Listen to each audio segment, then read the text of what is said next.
একটা কথা না বললেই নয়। আল-কাসিমে বুরাইদের ভিতরে এমন জায়গা আছে যেখানে স্যালমন ফিশ পাওয়া যায়। সেটা আমরা আজকে ধরতে আসছি। দেখতে আসছি কোন জায়গা আছে, আমরা নাম হয়েছে বাংলাদেশে অ্যাভেলেবল হয়। এটা আরবিতে বলতেছে ক্যানাডায় ফিশ পাওয়া যায়। নাম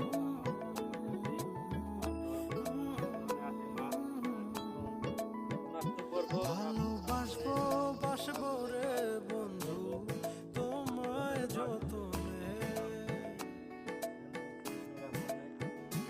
আমার মনের ঘরে চাঁদের আলো জুই